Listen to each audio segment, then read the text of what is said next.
Welcome to Laser Legend. In this video, we will focus on game demo and technical implementation. So first is the game demo. Okay, so now let's go over the basic commands and just the basic thing on how the game works. So let's load a level and let's type in 101, the most basic level. Y for yes, and our name, let's say player 1, and let's click enter. So now as you can see, this is the whole board right here, and there's an emitter and there's a target.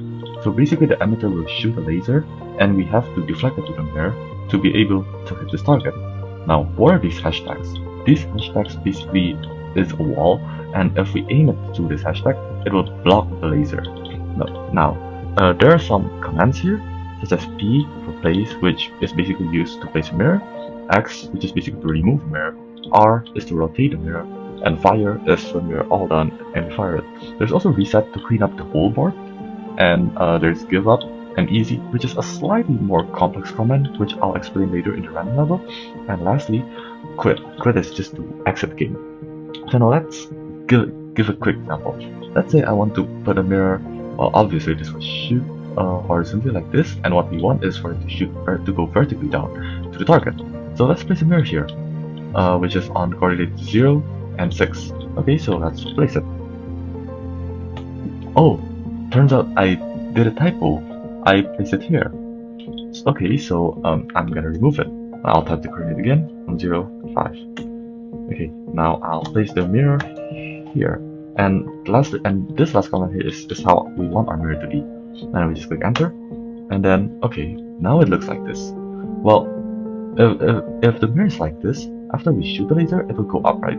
So I realized that it's not wrong, and I want to rotate it. So let's click R and the coordinate again.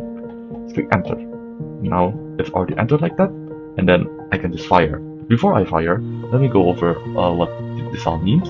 The mirror this is the mirror count. This is the limit of how much mirror we got for this level. Obviously, it's so easy when I have 1, but for a harder level, this could be a big burden. And for the moves just basically means how many times we place the command.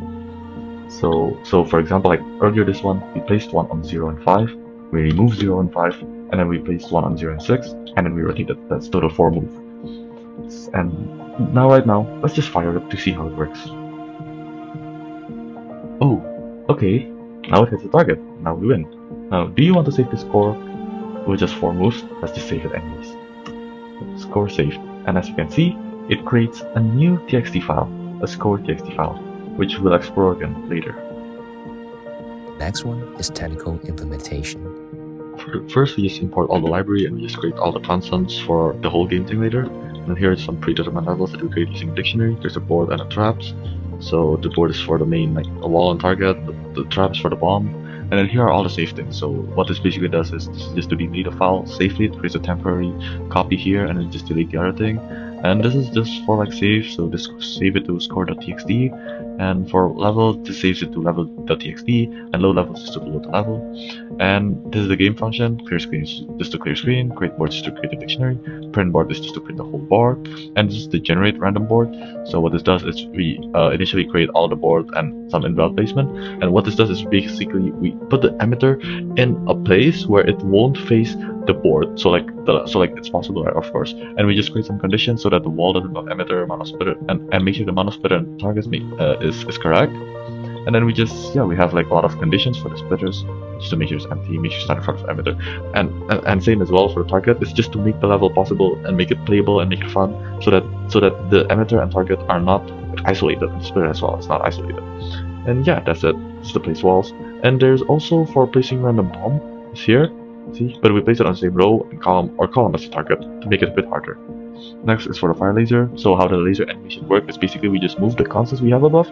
We just move it tile by tile, but we put in some logic when there was like, let's say like a mirror backslash and stuff like that. And lastly is the play game loop. This is just basically a while loop. We create the initial data here, and it's just a while loop that keeps on prompting us for like the command here. But like we also have a function to process multi-command here, just to make it like so we can input multiple comments at once. And yeah, that's basically it. The rest is just to show title screen and to show the load level menu and everything like that, and this is just the main execution block.